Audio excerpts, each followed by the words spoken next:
Assalamualaikum warahmatullahi wabarakatuh. Tabi pun, salam pramuka. Perkenalkan, nama saya Emma Novitasari dari program studi pendidikan guru sekolah dasar tahun angkatan 2021 Universitas Lampung. Di sini saya akan menyampaikan sedikit materi tentang pramuka penggalang yang berisi tentang pengertian, tingkatan, kegiatan, dan upacara dalam pramuka penggalang. Yang pertama yaitu pengertian pramuka penggalang.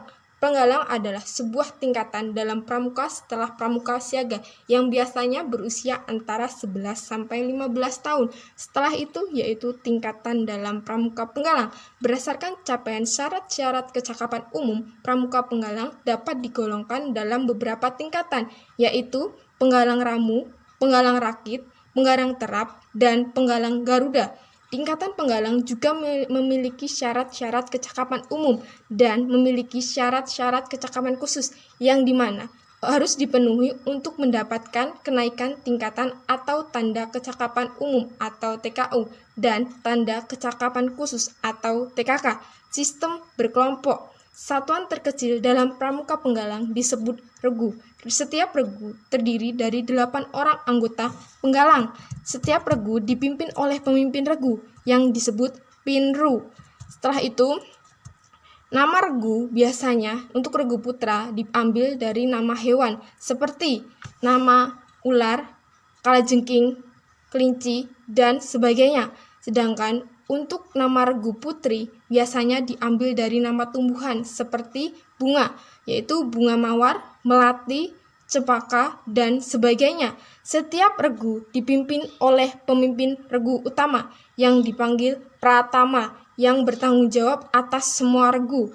Setelah itu satuan terpisah dalam pramuka penggalang. Dalam setiap kegiatan, pramuka penggalang terdiri atas satuan terpisah yaitu satuan putra dan satuan putri. Setelah itu kode kehormatan dalam pramuka penggalang terdiri atas 2 yaitu janji satya yaitu trisatya dan kode moral yaitu dasa dharma. Dasa dharma berisi tentang dasa dharma, 1. Takwa kepada Tuhan Yang Maha Esa, 2. Cinta alam dan kasih sayang sama manusia, 3. Patriot dan sopan dan kesatria, 4. Patuh dan suka bermusyawarah, 5. Rela menolong dan tabah, 6. Rajin, terampil, dan gembira, 7. Hemat, cermat, dan bersahaja, 8. Disiplin, berani, dan setia, 9. Bertanggung jawab dan dapat dipercaya, 10. Suci dalam pikiran, perkataan, dan perbuatan. Setelah itu yaitu kegiatan dalam pramuka penggalang. Kegiatan dalam pramuka penggalang terdiri dari jambore, lomba tingkat, gladi pimpinan regu, penjelajahan, latihan bersama, perkemahan, jambore on the air, and the jambore on the internet. Yang ketujuh yaitu upacara pembukaan dalam pramuka penggalang yang harus dilakukan. Yang pertama yaitu pratama memanggil peserta upacara, yang kedua peserta berbaris membentuk angkare, yang ketiga pinru menyiapkan masing-masing regu, yang keempat pratama didampingi pinru memeriksa kerapihan peserta, yang kelima pratama mengambil alih komando, yang keenam penghormatan umum, yang ketujuh laporan pinru, yang kedelapan pinru kembali ke tempat dengan melewati bagian belakang regu, yang kesembilan pratama mengistirahatkan pasukannya sebelum menjemput pembina, yang ke-10 pratama menjemput pembina untuk memulai upacara, yang ke-11 pembina memasuki lapangan dengan didampingi pembina pembantu, yang ke-12 yaitu pratama menyiapkan kembali pasukannya, yang ke-13 yaitu penghormatan umum,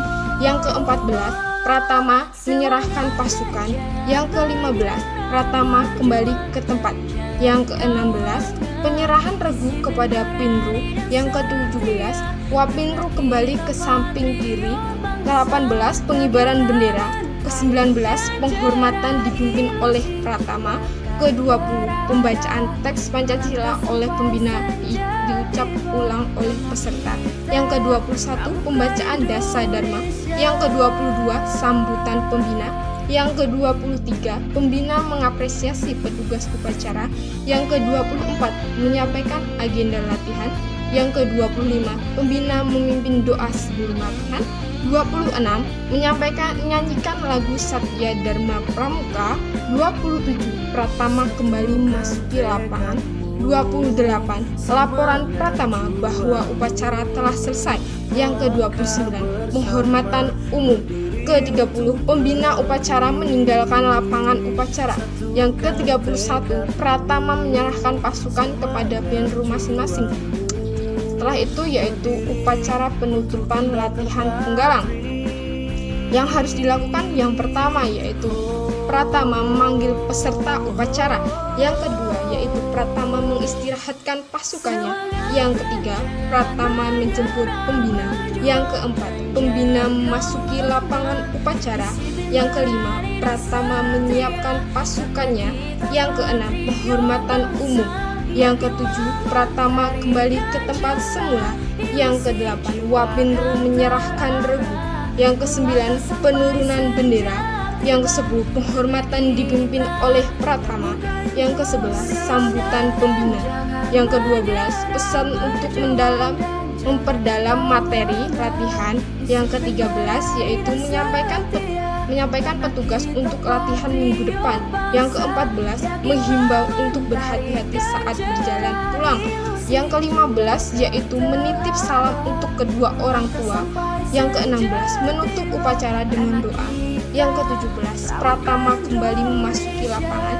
Yang ke-18, laporan Pratama. Yang ke-19, penghormatan umum. 20, pembina upacara meninggalkan lapangan upacara. Yang ke-21, Pratama menyerahkan pasukan pada pinru masing-masing dan setiap pinru membubarkan barisannya. Sekian dari saya. Wassalamualaikum warahmatullahi wabarakatuh.